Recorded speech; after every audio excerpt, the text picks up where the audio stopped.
everyone, welcome back to my channel. I'm Kayla and it's time to crack into a good book. So today's video is actually going to be a tier ranking, and I'm using Mara from Books Like Woe's tier maker list that is, I think, something like 80 different tropes across a variety of genres, and I thought this would be fun. I think a lot of these tropes are actually ones that I really like, so I'm curious to just see how, my ranking goes. So before we get started, leave a star emoji in the comments to let me know that you're here, and we'll go ahead and begin.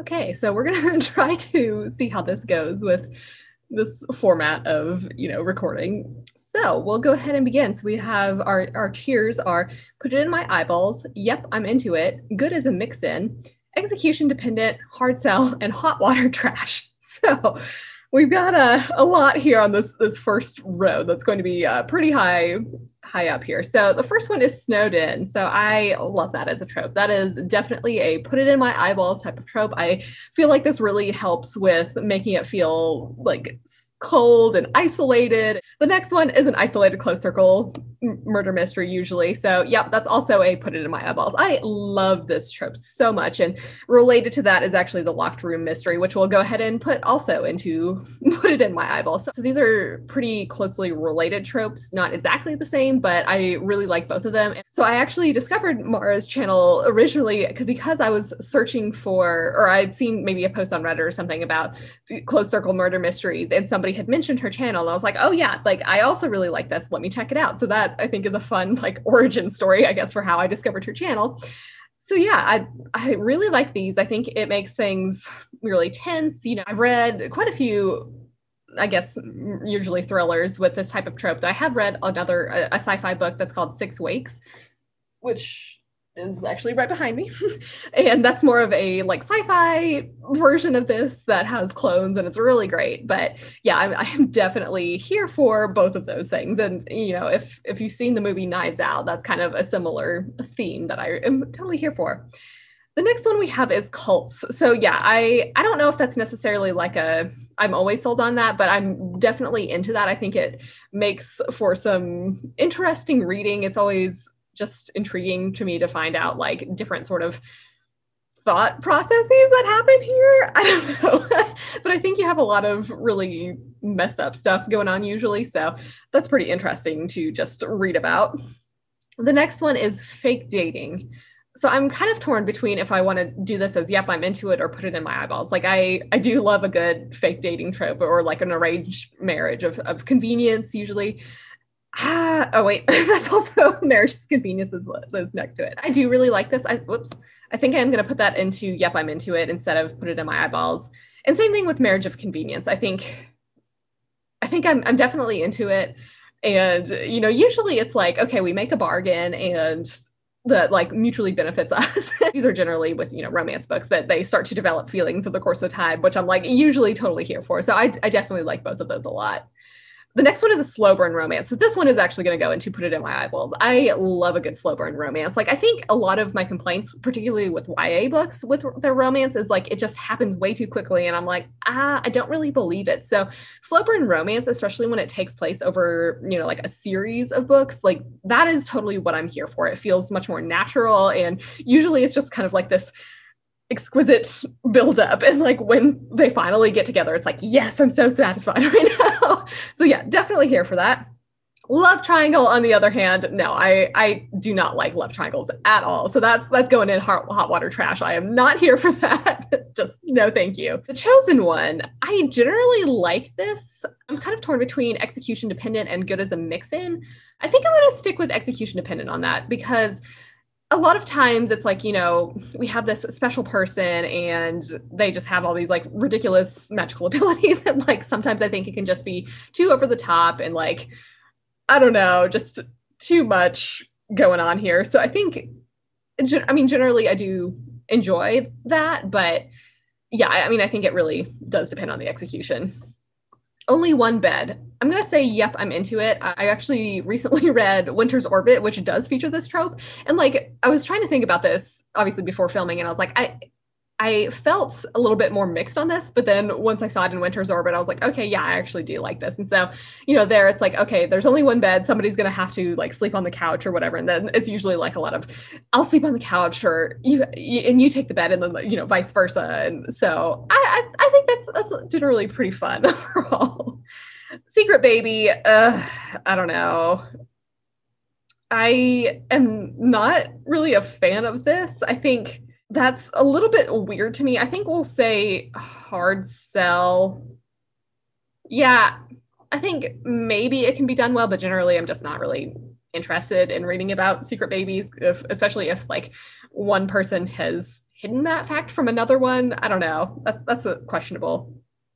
Sibling's best friend. I think this is not my favorite romance trope, but it can be interesting. So we'll say execution dependent. God's Walk Among Us, though, yeah, that's put it in my eyeballs. I am definitely here for that. Like I've talked about, how much I love mythology in general and any sort of like retelling or whatever. But like even if it's not just like a mythology retelling from our world and just like involves just like gods in that world involved in other things, like I'm definitely here for this. I think that is a very interesting trope, and I will always read that. Fated mates. So this, I think, often comes up with paranormal romance, especially with shifters. And I do read a decent amount of that. So I think I am generally here for that. I think we'll say that, I don't know, good as a mix-in or yep, I'm into it. I'm kind of torn between those. Yeah, I think we'll stick with good as a mix-in because I usually want something a little bit more than just, these people are fated to be together. But yeah, I generally am pretty positive about that. The next one is Danger Boner.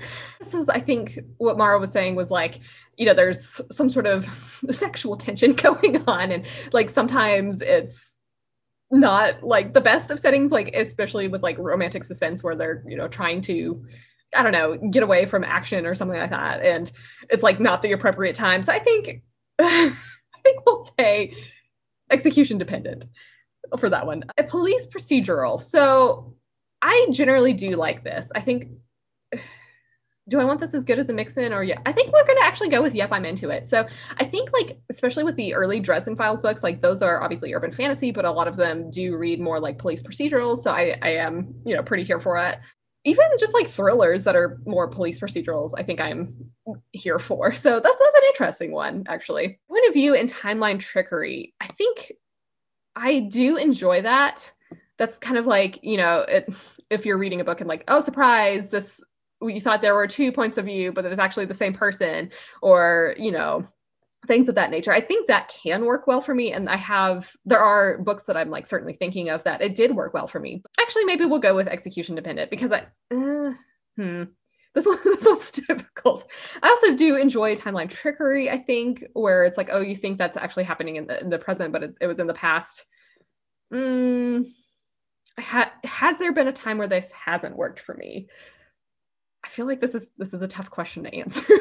Actually, I think I'm going to go with good as a mix-in. I think I do enjoy that, but also want other things going on in it. Mental illness trope.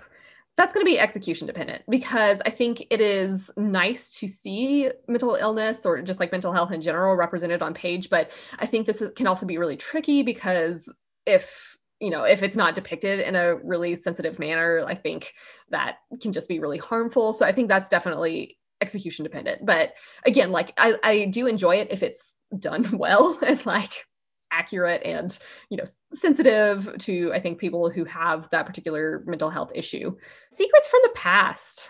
Yeah, I'm definitely into it. I think that can provide some like really interesting tension and just like, trying to figure out what happens. Again, speaking of Shiver by Allie Reynolds, there was definitely like the past timeline. It was all about secrets from the past and what happened all those years ago. And I was definitely here for that. So I'm that's a big one for me. Return to Hometown. I think I generally enjoy, we'll say good as a mix-in, because I think usually I do want a little bit more than just like going back home. I want there to be some sort of plot, I guess. But generally I feel pretty positive about that. Amnesia. I'm not a big fan of this. I'm torn between hard sell and hot water trash. We'll stick with hard sell. because I mean, like, maybe there are a few books where this can work well, but generally, I feel like that comes up often in thrillers, and I just don't love that sort of trope. Now we have, let's see, podcast and investigative journalist. Yep. Do I want it? Oops. I definitely feel very positive about this. I think I'm actually going to put it in my eyeballs, especially if it's done with mixed media elements. I am a huge fan of mixed media, so I think this is something that really works well for me. And if I do see something about that in the synopsis, I'm definitely pretty drawn to it. Dual timeline. I mean, this is kind of between execution dependent and yep, I'm into it. I'm going to actually say yep, I'm into it, because generally this does work well for me. But sometimes with the dual timeline, one timeline is stronger than the other. And in that case, like, it's not as interesting. But generally, I think that does work well for me, especially in thrillers. Don't trust your husband. I'll say execution dependent. I do like when there are like secrets that someone is keeping. But actually, I think we'll go ahead and put don't trust your husband into a hard sell. Like, I don't think this is something I gravitate towards. It can be done all right, but generally, I think it's not something I try to seek. Infidelity as a twist or conflict, I am not really here for that. So I think that's going to go into hot water trash. I don't really enjoy storylines about cheating in general. And I think there was another one actually somewhere that will come up that is kind of similar. So yeah, I don't know. I'm just not really here for that. Trans twist, I'm going to put that as hot water trash. Like, I think usually it's like, oh, surprise, the villain is actually transgender, and that, I don't know. I think that's often quite harmful, and I just am not really here for that. Same thing with Bury Your Gays, where, you have some side characters who are gay and then they're killed off. And like, that's basically it. So it's like, I don't know. I'm just like, why not have them be more involved naturally? So yeah, not here for that. Same thing with gay villain. I think, like, there's nothing inherently wrong with a villain being gay, but usually it's done in a negative or derogatory manner. So just like, not here for that. Unreliable narrator. I think that is going to be execution dependent. Sometimes I like it. It depends on how it's done. Like, usually with thrillers in particular, I think some of the more recent trends with this unreliable narrator often involves especially with domestic thrillers, it involves like a woman who drinks a lot. And I am really not here for that type of unreliable narrator, but it's something that I can be behind sometimes. So then we have a workplace romance. So yeah, I'm going to say, yep, I'm into it. I recently read The Hating Game by Sally Thorne and really liked that. That's a workplace romance. I think it can provide some interesting tension. You're obviously very closely involved with people and see them on a daily basis. So yeah, I think generally that is something that I do enjoy. Small town secrets. I think that's also a yep, I'm into it. I think a lot of these are going to be yep, I'm into it. I feel like there are a lot of tropes that I enjoy. I think that kind of goes along with secrets from the past, when people in the small town are acting suspiciously or things like that. Like, I think that can be done pretty well. So yeah, I'm generally here for that. And we have Grump and Sunshine.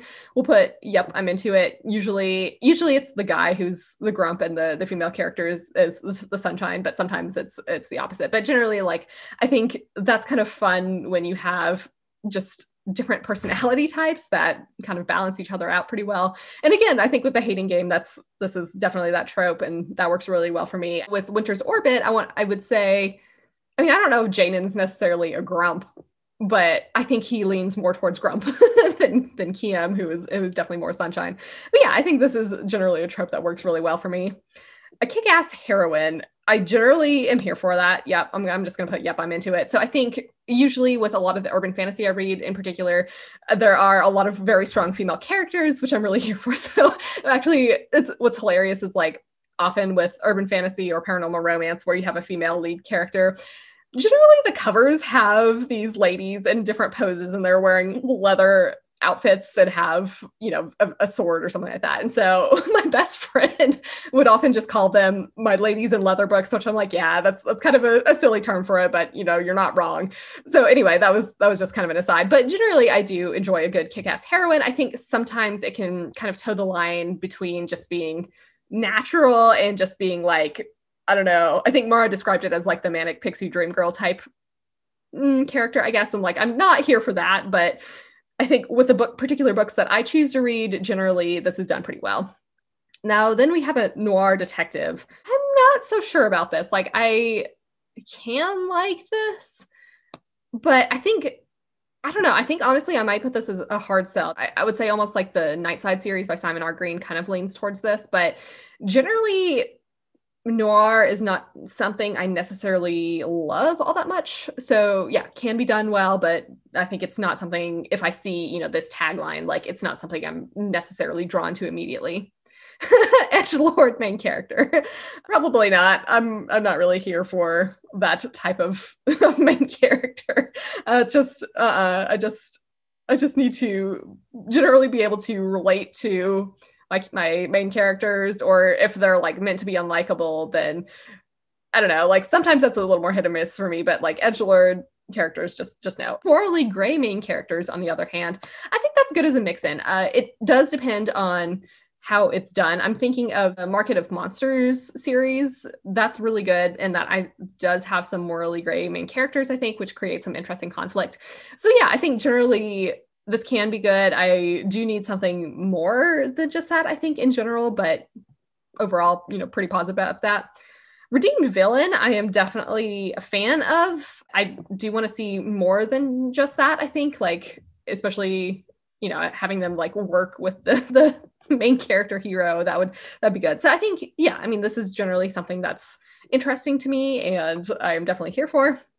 Creepy kids, I'm going to say, yep, I'm into it. I think with horror books in particular that, I don't know, kids can definitely be like super creepy. And I feel like I've read several horror books where this is done really well and just like completely escalates the creepiness factor. So yep, we're going to say yep.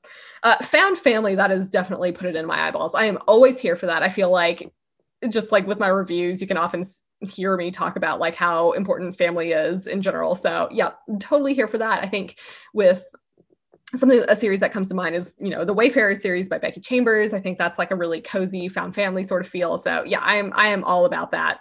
Give it to me. A road trip or a quest. I am often into this.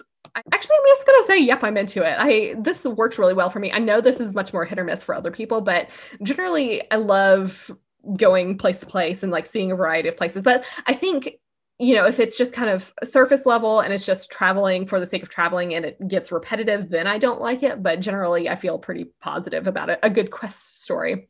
Now, magic schools, on the other hand, yeah, that's put it in my eyeballs. I absolutely love a magic school setting. I am always here for that. If I see that tagline, I'm definitely going to pick it up. So totally here for this.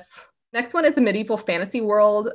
I mean, generally, I'm going to say, yeah, I'm into it. But I also, I think recently with fantasy, we have a lot more, diverse settings. And I love that as well. But a medieval fantasy world can be boring at this point in time, given how we do have a variety of other settings at this point. But generally, I do feel pretty positive about it. And, it's not something that would make me not want to read it, I think. Friends to lovers.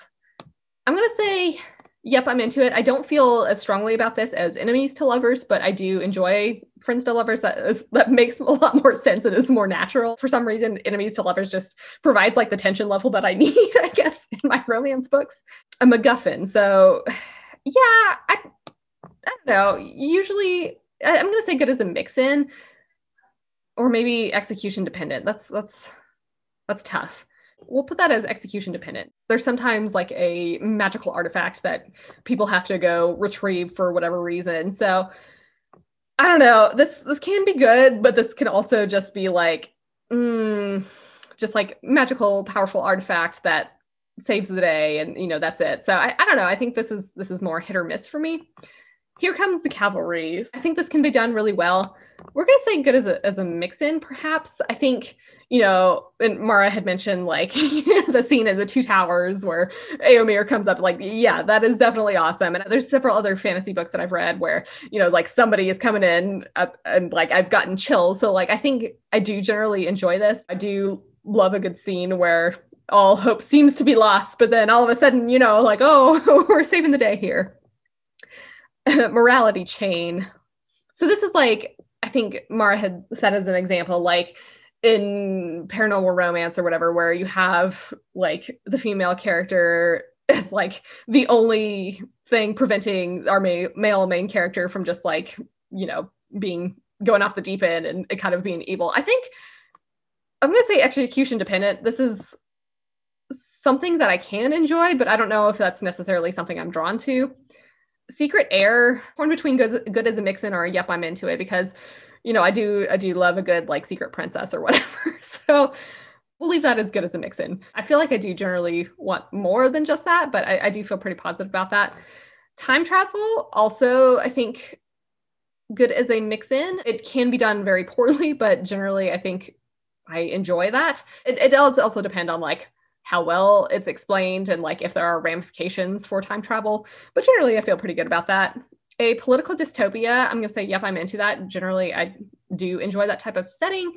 And then we have biological dystopia, which I'm definitely here for. We're going to put it in my eyeballs. So that's like, you know, you've got this virus or a zombie outbreak or whatever, and that's causing kind of like the downfall of humanity. And I am definitely here for that. That is something I really like in my books. So yeah, we're going to put that up there. A mail order bride. I don't know if I've actually read anything with a mail order bride. So we'll just say, I feel like, honestly, that's going to be a hard sell to me. That's not something that necessarily interests me. I think it can be done well, because I think Mara was saying that can be similar to like this marriage of convenience type trope, but I think that's not something I really gravitate towards. Space Frontier.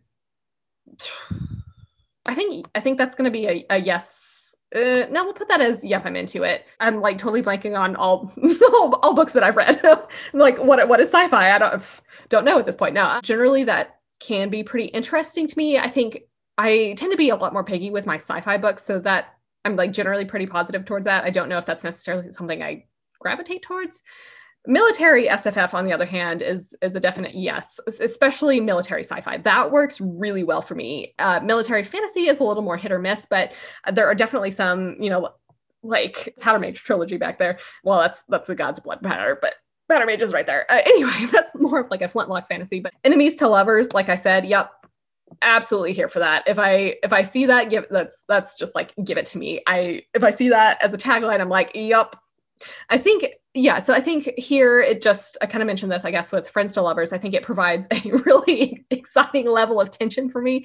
And I mean, I guess I think the books that I usually have read when it's enemies to lovers is really like there's some sort of misunderstanding, so they're not like true enemies. I've heard Mara talk about this before and agree with her, I think, where like true enemies that feels harder to accept that they would eventually turn into lovers, whereas like some sort of misunderstanding where they're not actually enemies, like that makes a lot more sense in terms of a natural relationship. But yeah, generally I am here for this. Political intrigue and machinations. I think I'm going to say, yep, I'm into it. I do love some good political intrigue. However, I think it depends on the setting. Like, I think for some reason with sci-fi, this tends to be less appealing to me for some reason. And I'm just thinking of like A Memory Called Empire, which I really was not a fan of, honestly. The Dark Lord, we'll say good as a mix-in. I mean, I do love a good big bad, but I think I need some more things going on than just that. Cheating with a friend and family, no. Just no, straight up no. I mean, again, with this infidelity as a twist or conflict, like I just don't like cheating, especially like not here when it's cheating with a friend or family. Like that's just shitty all around. We don't need that. We just don't need that. Coming of age, I think I am pretty positive about in general. I'm going to say good as a mix-in because I think I do need a little bit more than just that. Like I don't mind watching somebody as they grow up, but like I also want something exciting going on too than just them coming of age. Then we have epistolary / diary format. I'm going to say, well, we can't scroll up. Okay, here we go. That's going to go into put it in my eyeballs. I think this often relates back to this like mixed media formatting where I am definitely here for it. It often makes for some quick reads and it's just a really interesting format style. And I often really enjoy that. Magical special artifact or object. I think that can kind of relate back to the MacGuffin. I think generally, specifically a magical special artifact, will say good as a mix-in, but I want a little bit more than just that. Secretly crazy. this is often not done well. I'm gonna say hot water trash. Like I don't know, not really into that.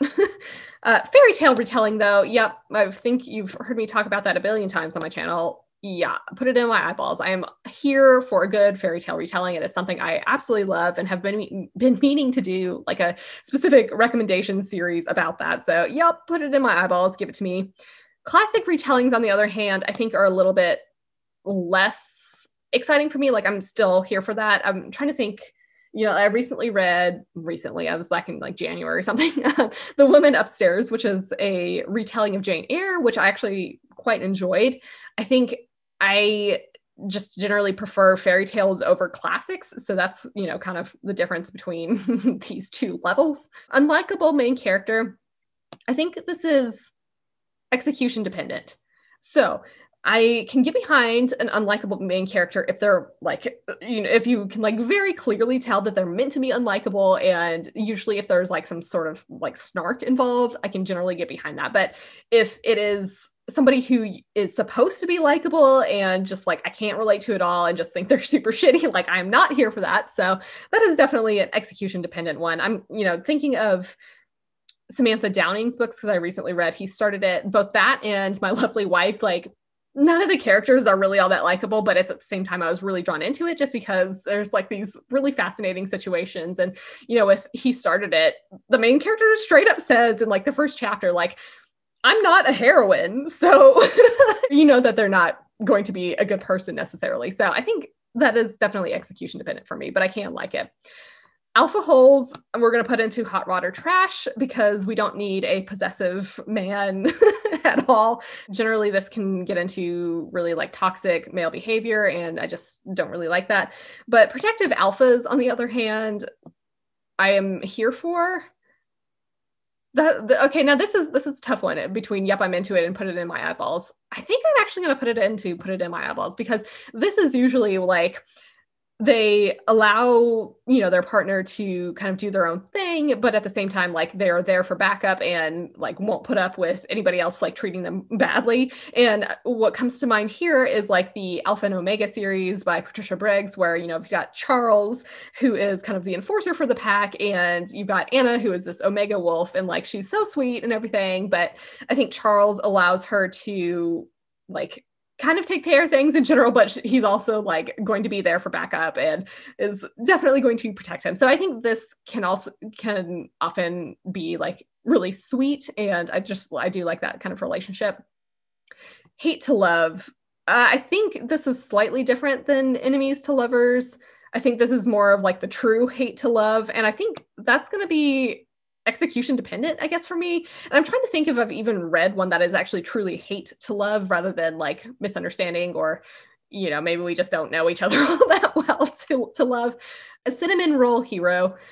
I think we're going to put that into, yep, I'm into it. I do love a good sweet hero, but I think I'm less drawn to this type of personality than I am to protective alphas for some reason. Virgin hero, I'm not as sure about this. I think we're going to put that into either execution dependent or hard sell.